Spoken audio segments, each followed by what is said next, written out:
સુરતના ડિંડોલી વિસ્તારમાં સણિયા કણદે ખાતે આવેલા સ્વામિનારાયણ મંદિરમાંથી મળેલા બે વિદ્યાર્થીઓના મૃતદેહ મામલે નવા ખુલાસા સામે આવી રહ્યા છે। પોલીસ તપાસમાં સામે આવ્યું છે કે બંને વિદ્યાર્થીનીઓ બ્રેકઅપ બાદ ડિપ્રેશનમાં હતી અને આત્મહત્યાનો રસ્તો અપનાવ્યા હોવાની શક્યતા વ્યક્ત કરવામાં આવી રહી છે। સુરતના ડિંડોલી વિસ્તારના સણિયા કણદે ખાતે આવેલા સ્વામિનારાયણ મંદિરમાંથી બે વિદ્યાર્થીનીઓના મૃતદેહ મળી આવતા શહેરમાં ભારે ચકચાર મચ્યો હતો। ઘટના સ્થળેથી પોલીસને બંને વિદ્યાર્થીઓના મૃતદેહ પાસેથી એનેસ્થેસિયાના ઇન્જેક્શન મળ્યા હતા, જેના આધારે પોલીસ દ્વારા તપાસનો વ્યાપ વધારવામાં આવ્યો હતો। પોલીસ તપાસ દરમિયાન જાણવા મળ્યું છે કે બંને વિદ્યાર્થીઓના આશરે 15 દિવસ પહેલા બ્રેકઅપ થયા હતા, જેના કારણે તેઓ માનસિક રીતે ડિપ્રેશનમાં ચાલી રહી હતી। પ્રાથમિક તપાસ મુજબ બ્રેકઅપને કારણે તણાવમાં આવી બંને વિદ્યાર્થીનીઓએ મંદિરના બાથરૂમમાં જઈ આત્મહત્યા કરી હોવાની આશંકા વ્યક્ત કરવામાં આવી રહી છે। ઘટના સ્થળેથી બંને વિદ્યાર્થીઓનું બેગ પણ મળી આવ્યું હતું, જેમાંથી મોબાઈલ ફોન, ફોટોગ્રાફ, બુક તેમજ હોળીના રંગો મળી આવ્યા હતા। પોલીસે બંનેના મોબાઈલની તપાસ કરતા કેટલીક ચેટ હિસ્ટ્રી પણ મળી આવી છે। સાથે જ સોશિયલ મીડિયા અને અન્ય પ્લેટફોર્મ પર આત્મહત્યા કેવી રીતે કરવી તે બાબતે સર્ચ કર્યાનું પણ સામે આવ્યું છે। હાલ સમગ્ર મામલે પોલીસ દ્વારા વિવિધ પાસાઓને ધ્યાનમાં રાખી વધુ ઉડાનપૂર્વક તપાસ હાથ ધરવામાં આવી રહી છે। તારીખ 7 માર્ચ 2026 ના રોજ ડિંડોલી પોલીસ સ્ટેશનમાં બે દીકરીઓ એટલે કે એક 18 વર્ષની અને એક 20 વર્ષની દીકરીઓની લાશ સ્વામિનારાયણ મંદિરના મહિલા ટોયલેટમાંથી મળી હતી, જે અનુસંધાને અકસ્માત મોતના દાખલ કરવામાં આવી હતી। પ્રાથમિક તપાસમાં જે કંઈ ઓરલ એવિડન્સ એટલે કે મૌખિક પુરાવા, પછી બીજા સાયન્ટિફિક એવિડન્સ, ઇલેક્ટ્રોનિક એવિડન્સ અને અમુક સ્વતંત્ર સાહેબોના પણ નિવેદનો પણ લેવામાં આવેલા છે। એમાં તપાસ દરમિયાન એવું જણાઈ આવેલું છે કે બંને દીકરીઓ હતી એમને અલગ અલગ એક દીકરાઓ જોડે પ્રેમ સંબંધ હતો અને એમના એટલે એક દીકરીના લગભગ 3-4 મહિનાથી અને એક દીકરીના લગભગ 1-1.5 વર્ષથી પ્રેમ સંબંધ હતો અને એમાં બ્રેકઅપ થયેલું હતું, એટલે કે પ્રેમમાં હતાશ બંને દીકરીઓ થઈ ગઈ હતી અને એના કારણે જ આ બંને દીકરીઓએ સુસાઇડ કર્યું છે એવા પુરાવા હાલ પ્રાથમિક તપાસ દરમિયાન મળી આવ્યા છે।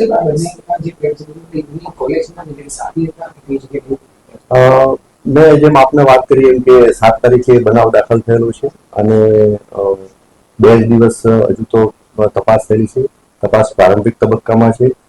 બીજું જે રીતના 18 વર્ષ અને 20 વર્ષની દીકરીના આત્મહત્યાનો બનાવ છે એટલે પોલીસે પણ સહાનુભૂતિપૂર્વક આગળ વધવાનું હોય છે। એટલે તપાસ સંવેદનશીલ છે, તપાસ પ્રાથમિક તબક્કામાં છે અને તપાસના હિતમાં અમુક બાબતો હાલના તબક્કે ડિસ્ક્લોઝ કરી શકાય એવું નથી, પરંતુ મેં આપને જેમ જણાવ્યું કે જે કંઈ પુરાવા આ બધા એકત્રિત થયેલા છે તે આધારે આ બંને દીકરીઓના અલગ અલગ વ્યક્તિ જોડે પ્રેમ સંબંધ હતા અને એ બ્રેકઅપના કારણે એમને મન ઉપર લાગી આવતા આ એમને આત્મહત્યાનું પગલું ભરેલું છે। સર, જે દીકરી છે તેની 18 વર્ષની છે, કેટલા વખતથી આ પ્રેમ પ્રકરણ ચાલુ? હા, એટલે મેં આપને જણાવ્યું કે એક દીકરી 18 વર્ષની છે અને એક દીકરી જે છે એ 20 વર્ષની છે। એટલે એ દીકરી જે 18 વર્ષની છે એને કંઈક 1-2 મહિનાથી પ્રેમ પ્રકરણ ચાલતું હતું અને જે 20 વર્ષની જે દીકરી છે એને 1-1.5 વર્ષથી એક વ્યક્તિના જોડે પ્રેમ। સર, પહેલી તરફથી કોઈ ત્રાસ આપવામાં આવતો હોય કે ખોટી રીતના બ્રેકઅપ કરવામાં આવતો હોય એવી કોઈ એવિડન્સ મળી આવી જેથી કરીને દીકરી હતાશ થઈને આ પગલું ભર્યું? ના, હાલ સુધીની તપાસ દરમિયાન એવા કોઈ ત્રાસના એવા કોઈ પુરાવા મળી આવેલા નથી। તેમ છતાં મેં આપને જેમ વાત કરી એમ કે તપાસ બિલકુલ પ્રારંભિક તબક્કામાં છે અને સંવેદનશીલ છે, એટલે હવે પોલીસ એ રીતના સહાનુભૂતિ રાખી અને આગળ વધી રહી છે। હાલના તબક્કે આ પ્રાથમિક કારણ જે છે એ ક્લિયર છે। સર, પોલીસને શું એવા પુરાવા મળ્યા કે પોલીસ કહી શકે કે પ્રેમમાં હતાશ થઈને જ આ પગલું ભર્યું છે? મેં આપને જેમ વાત કરી એમ કે અમુક મૌખિક પુરાવા મળ્યા છે એટલે સ્વતંત્ર સાક્ષીઓના નિવેદન પણ લેવામાં આવેલા છે। જેમના જોડે પ્રેમ સંબંધ હતો એમની પણ પૂછપરછ કરી અને પ્રાથમિક એમનું નિવેદન લેવામાં આવેલું છે અને એના સિવાય અમુક ઇલેક્ટ્રોનિક્સ એવિડન્સ પણ મળેલા છે, એટલે આ બધા એવિડન્સ આધારે જ પોલીસ હાલ પ્રાથમિક તારણો કરી પહોંચી છે। બંને વચ્ચે જે પ્રેમ છે એટલે બંને દીકરીઓ વચ્ચે બ્રેકઅપ થયું છે તો સાથે જ સુસાઇડ કર્યું એટલે કે કેટલો સમય રહ્યો છે? સમજાયું? એટલે બંને દીકરીઓ જે છે સાથે સુસાઇડ કર્યું છે, બંનેના બ્રેકઅપ સાથે જ થયા કે કેટલો ગેપ રહ્યો? પ્રાથમિક તપાસમાં એવું જણાઈ આવ્યું છે કે છેલ્લા લગભગ 20 દિવસમાં આ બંને દીકરીઓના બ્રેકઅપ થયેલા હતા. એટલે એક દીકરીના લગભગ 4-5 દિવસ પહેલા અને એક દીકરીના લગભગ 12-15 દિવસના સમયગાળા દરમિયાનમાં બ્રેકઅપ થયું છે. સર શા કારણથી બ્રેકઅપ થયા છે એવું ખબર છે? ના, એ પ્રાથમિક પૂછપરછમાં બંને જે દીકરાઓ હતા એમનું પણ સ્ટેટમેન્ટ લેવામાં આવેલું છે. એટલે એમને બ્રેકઅપ થયેલો છે અને પ્રેમ સંબંધ હતો એવું એમને પ્રાથમિક પૂછપરછમાં જણાવ્યું છે. પણ હાલ હજુ ચોક્કસ એવું કહેતા નથી કે કારણ કે ઘણી નાની મોટી બાબતોમાં બોલાચાલી થતી હોય છે. એટલે એમને અત્યારે હાલ એવું જણાવ્યું છે કે સામાન્ય બાબતમાં બોલાચાલી થતી હતી અને એના કારણે એ રીતનું બ્રેકઅપ થયેલું છે. બાકી હાલ એવા કોઈ ડાયરેક્ટ ત્રાસ એમણે આપેલો હોય અથવા તો હેરાનગતિ કરતા હોય એવા કોઈ ડાયરેક્ટ એવિડન્સ અથવા તો ડાયરેક્ટ કોઈ પણ પુરાવા મળી આવ્યો નથી. સર બંનેની મુલાકાત ક્યાં થઈ હતી? કેવી રીતના પ્રેમ સંબંધ બન્યા? સોશિયલ મીડિયા થકી કે ઘરની આજુબાજુ રહેતા હતા, કોલેજમાં હતા, ક્યાં હતા? આ બંને દીકરીઓના જે આત્મહત્યા કરી છે એ અને બંને દીકરાઓ એ દિંડોલી પોલીસ સ્ટેશન વિસ્તારમાં જ રહે છે. નજીક જે એમના ઘરો અને સોસાયટી છે. એટલે એ ઘણા વર્ષોથી એકબીજાના પરિચયમાં હતા. પણ જે આ પ્રેમમાં જે હતા મેં આપને વાત કરી એમ કે એ આ સમયગાળા દરમિયાન જે જણાવ્યું એ રીતના જ એક પ્રેમમાં પડેલા હતા એકબીજા સાથે.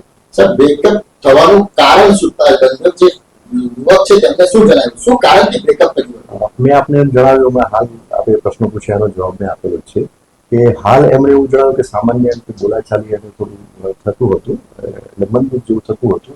કારણે એમણે જે બંને દીકરાઓ હતા એમણે આમની જોડે બ્રેકઅપ એટલે કે હું તમારા જોડે મિત્રતા નહીં રાખું એવી વાત કરી છે. પણ ચોક્કસ હજુ કારણ એવું જણાવ્યું નથી. એટલે એ બાબતમાં આપણે વધુ પૂછપરછ ચાલુ છે અને આગળ જે કંઈ તપાસમાં થશે આપણે જાણ કરીએ. સર આ બંને દીકરાઓ છે જે યુવક છે તે બંને પરિચિત છે પાછળ એકબીજા સાથે? હા, બંને જે દીકરાઓ છે એ એકબીજાના પરિચિત છે.